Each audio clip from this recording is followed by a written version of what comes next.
We're sitting on the bed today. You're gonna have to excuse it. I literally can't walk. So that's really fun. Not quite what I meant when I said I wanted time off work, but you know what? That's what I said. It's what I got.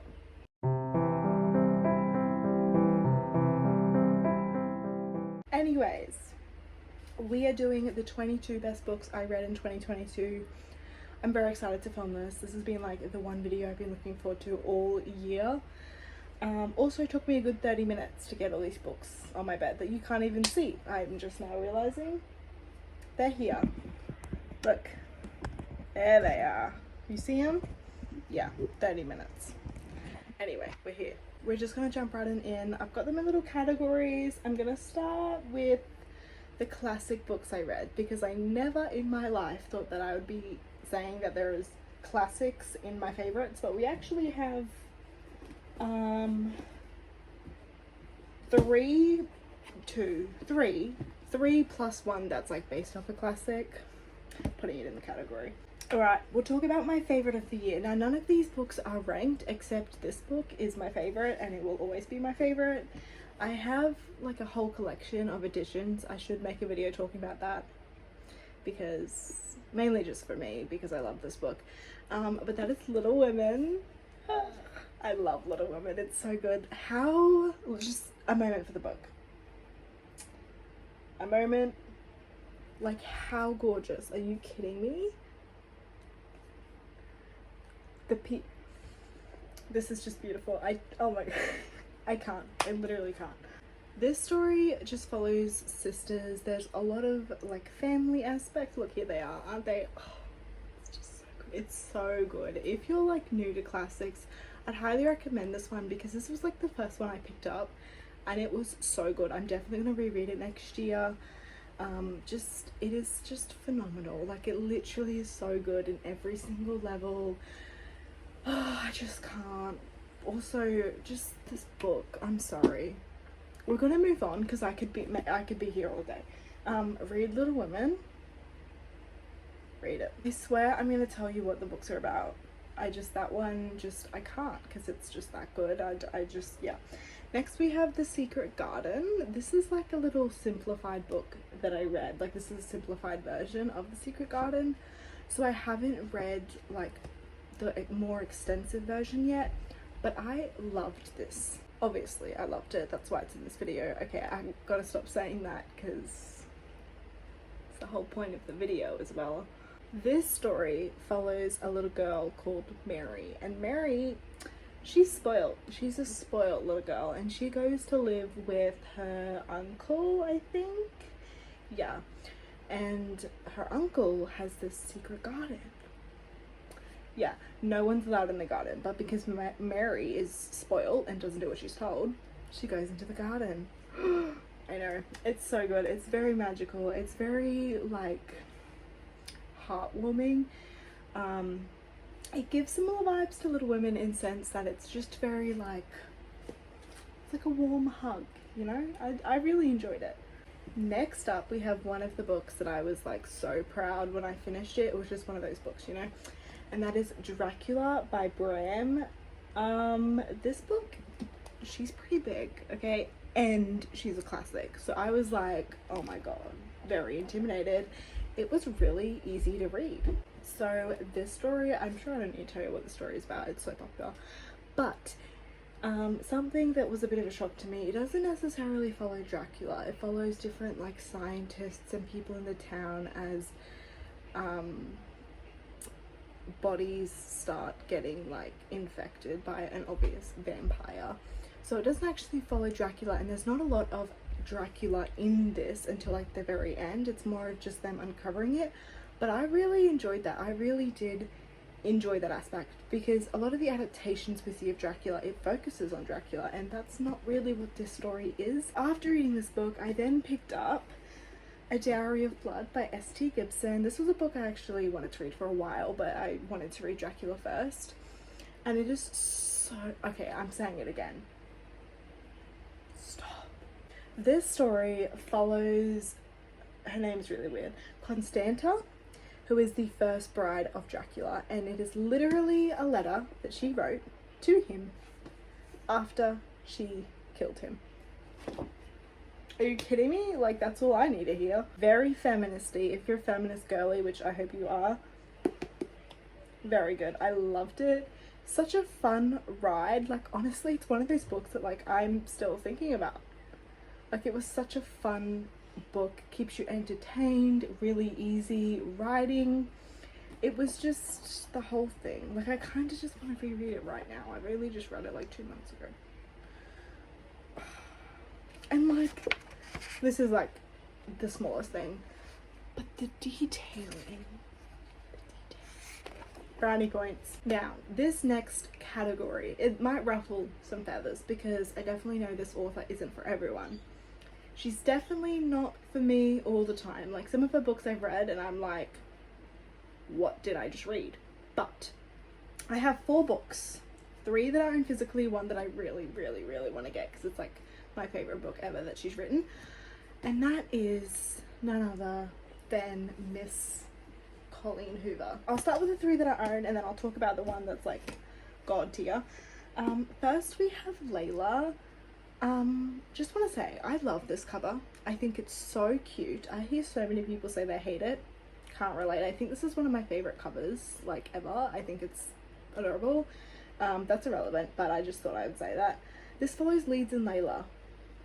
It's a paranormal romance, which isn't something you see every day. Basically, Layla gets into an accident and Leeds, her boyfriend, decides to take Layla back to the bed and breakfast where they first met to try and like bring that spark back after an accident that occurred. And when they get there, oh well, it's not quite what it seems, hey?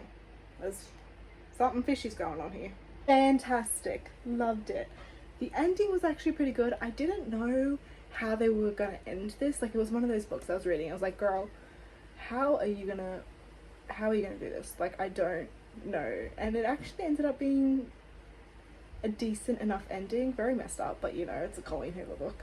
Along the same lines as messed up, we have Verity by Colleen Hoover. I couldn't even begin to tell you what this book's about. I really couldn't, because it's just a lot. This is the like collector's edition. I read the original one and then I read the special chapter. The special chapter is not worth it. It's literally like doesn't give you anything. Open-ended book. Warning, in case you don't like it. I did not know it was an open-ended book. This is signed? No, that's just part of the collector's, right? Yeah, that's just part of the book. Long story short, Lowen is a struggling writer and she gets invited to go to Jeremy Crawford's home. He's very well known, he's rich, and his wife is there. His wife is not well. That's really all I can tell you because it's just, yeah. Like, if you like creepy books or books where you're like, girl, what is going on? Yeah, I'm gonna be completely honest, I don't know how to give you a synopsis for this book. Read it. If you like creepy, scary things, open-ended, want your mind blown, you want to know the first line, I'll tell you the first line because I remember it clear as day. I was like, oh, let me tell you the first line of this book. I hear the crack of his skull before the splattering of blood reaches me. And that, my friends, is just the beginning. Alright, don't roll your eyes. Don't roll your eyes, okay? Just lucky I'm not including Eden with us in this book, in this video, because it's my favourite, but I feel like I didn't read that this year, I read it last year. I did, however, read this book in 2022. I know, it's such a basic book, but I loved it. I loved it. Which is concerning, because everyone hates Miles. It's understandable, honestly. In this story, we are following Tate Collins, that's my last name, just saying, and Miles. And basically, they decide to have friends with benefits, because that always works out great. Miles is her brother's best friend, so there's that trope. And Miles just has a lot of issues. He's got a lot of issues he has to work through, broken boy vibes, you know.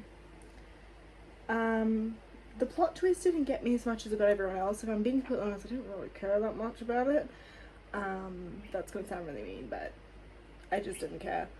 But the book itself, loved it. I love Miles. I don't know what that says about me, but I love Miles. Next up, one of my new favourite Colleen Hoover books, Heartbones. I don't know why more people aren't talking about this book, but it honestly kind of frustrates me because it is so good. I picked it up from my library on like an ebook just because like I wanted something to read. I had nothing to read. Well, I do have stuff. I wanted to read it, so I read it and I was like, this is really good. Following a girl named Bea whose mother passes away, so she goes to live with her father, whom she has no relationship with, and he has like this new family. He lives on like the beach, so really good, like summer vibes. Only read this book in summer, otherwise you're just not going to get the same vibes. But yeah, so he lives on the beach. His next door neighbor, oh my gosh, what's his name? Samson. Duh, of course his name's Samson. Why did I have to think about that? So Bea and Samson are just getting to know each other, you know, like what could go wrong? I don't know. It's really good. It's so good. Love Bea and Samson. They're probably one of my favourite couples, to be honest. Alrighty, now we're going to move on to series that I've read this year that I loved, but I'm going to talk about like the specific books in the series that I liked. So first we'll talk about this one. I know, basic. I read the ACOTAR series this year, all but the last book, which is A Cortisol of Flames. I tried to read that. Look, I'm not a Nesta stan. I'm not looking to be a Nesta stan. I couldn't do it. But this book, I could do this book. This was so good. You know, you always hear people talk about A Court of Mist and Fury. That was nothing compared to this book. This is where it's at, people. I'm not going to go into detail what this book's about because everyone and their mum's heard of it. This book specifically centers around war though and politics. If you're not a fan of those things in fantasy, you're not going to like this, but that is where it's at for me. Like politics, war, I'm sold. A book or a series that is very often compared to ACOTAR is the Played at Prisoner series, which I also happen to love. Now, I don't think they're that similar. I think they can stand on their own as separate series, but I can see why people think they're similar. I like them, okay? My favourite, I've read the first 3. There's Glow, and then there's another book. I'm waiting for the other book to come out before I read Glow. I'll probably do a whole reread of the series, honestly. But this is Gleam. This is the 3rd book. I was tossing up whether the 2nd or the 3rd because I liked both of them. So they're kind of on the same level. But this one, I can't remember what was in the 2nd and 3rd book, like, because there's just all one big mush. But in a good way, you know. The story flows really well. It's pretty much the same as, like, the same plot as ACOTAR, kind of, but it's a lot darker. Dark romance fantasy. On the opposite side of dark romance, we have a middle grade. This is Wondersmith, the 2nd book in the Nevermore series. I haven't read the 3rd. Look, I want to, but I just love this series so much. It's one of those books where I can't read the 3rd book because I don't want it to be over. So we're just stuck on the 2nd, which is, I think this will be my favourite in the series, to be honest. I don't think the 3rd would be able to top it. It's just this, it's mind-blowingly good. It's so whimsical and like, I want to live here. Why do I have to live here when I could live here? We're following a girl. Her name is Morrigan Crow. She's set to die on her 11th birthday, I think it is. That is until she is swept away to Nevermore. She has to complete these trials in order to be able to stay there, and that's kind of where the story takes off. As you can tell from the book, it's magical. It's magic. It's glorious. I probably should have put this book like in where I was talking about ACOTAR because it's another book that gets compared a lot to it. Again, completely different. I think it stands on its own, but that is the Cursebreaker series by Bridget Kemmerer. This series is like very controversial. A lot of people think that like the series gets worse. I think it gets better personally. This is the 3rd book and my favorite. I loved it. I thought the series wrapped up so good. Like, this is one of my favorite endings of a trilogy I have ever read. Just the way everything kind of wrapped up, it was perfect. This story we're following a girl named Harper. Long story short, she gets sent away to a magical world to break a curse. Shocking, I know. Where did you get that plot from? I don't know, never heard of it. Really good. It's a Beauty and the Beast retelling. And the third book actually, like a lot of Beauty and the Beast retellings, ACOTAR for example, the plot's very strong in the first book and then it kind of dies out, but I do feel like it still has that element in the third book. Like, I don't know if it's just me, but like I still felt that strong Beauty and the Beast throughout the entire trilogy. It didn't fade for me. That could be an unpopular opinion, but I think if you like fantasy, YA fantasy, this is a really good series or trilogy to pick up. Next we have romance. This winter, Alice Oseman. I know what you're thinking. How did a 100-page novella get in this and Heartstopper didn't? I know, I also read Heartstopper this year, but I'm picking this over Heartstopper. Crazy, crazy. I mean, it's Nick and Charlie over Christmas. I don't feel like this needs an explanation. I really don't think it needs an explanation. Rachel Lynn Solomon, The X Talk. This, like, when I first read it, I was like, it's okay. Like, it's a pretty good read. Haven't stopped thinking about it since I've read it, so obviously it deserves a spot. Basically two co-hosts who work together, they don't like each other. They decide to pretend to be exes for their podcast thing, their radio, that whatever it's called, because it's not doing too well, and that will get the attention of the public, which it did. I thought this book was very unique, like pretending to be exes, not pretending to date. It's like fake ex dating.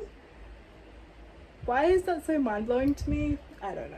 I loved these characters. I can't wait to reread this book, honestly. I just feel like they felt very real to me. Like, I felt like they were actual real people, which is not something you see a lot in romance books. Next up, we have The Fine Print by Lauren Asher, the first book in the Dreamland Billionaire series. My favourite. A lot of people's favourite is the second book, Terms and Conditions. Gonna be honest, didn't really care for that book at all. This book though, it is very... all the feels. All the feels. So basically each book in the series is following a brother. They're billionaires. Their grandfather passed away, and in order to get their percent of their inheritance, they have to do these tasks that their grandfather gave them. And you can tell by the cover, the grandfather owned like Dreamland, which is like basically Disneyland. So rich, you know, money. Rowan's the grump of the brothers. He reminds me so much of Miles from Ugly Love. Clearly have a type here, but they are like the same person. You can't convince me. Like, they... same vibe. I love grumps. Love grump. Next book is actually a non-fiction, and it's Love Stories by Trent Dalton. Now this book is so unique. It's really unique.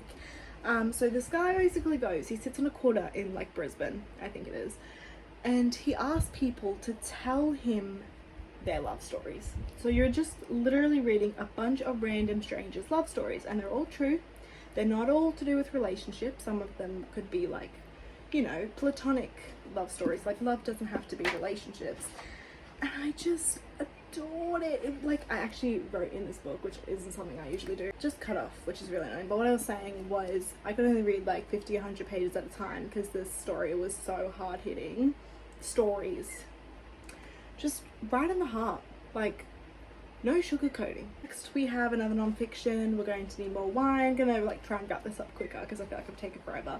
This is literally just Gabrielle Union, probably said that wrong, like her memoir. So good, like literally was just really, I don't know how to describe it, like it was just a warm hug basically in a memoir. It was fantastic. I also read by ebook Happy Endings by Bella Green. Need to get myself a physical copy. So good. She's an Australian sex worker. You're just following her, what it's like, and I feel like it's a very important read. Next we have The Other People, CJ Tudor. A thriller. It's like a paranormal thriller. If you're into paranormal thrillers, horrors, this author, CJ Tudor, write it down. She is so good. I can't tell you what this is about. It's very similar to Verity. All of her books, like mind blowing. Magic Faraway Tree Collection.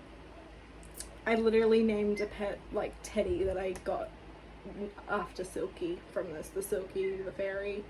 So good. Oh my gosh, I need to stop saying so. I'm so sorry, that's so annoying. I'm literally irritating myself by saying that. Anyway, you're following Jo, Beth and Frenny, who move to this new house that has a big tree at the back, and it's a magic tree with folk and magic and a thing up the top where it's a new world every day and it's magic. It's great. It's everything you want.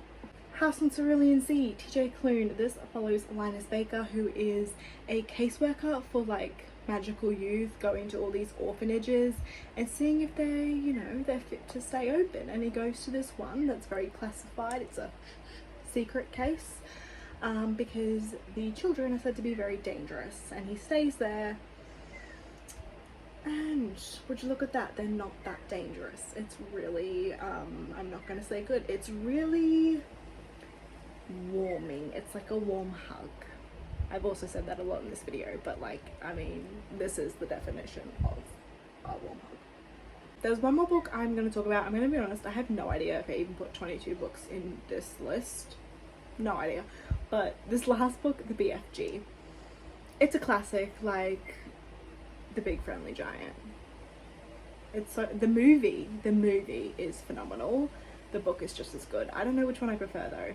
I think they're both really good. Anyway guys, that's the end of this video.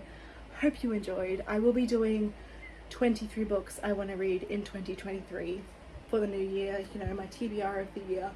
But this is a video that I have been looking forward to reading, and I love watching these videos. So I hope you guys enjoyed watching this one. If you have anything you'd like to add in the comments, I love to read them. Make sure you like if you enjoyed this video and subscribe, and I will see you in my next video. Bye guys.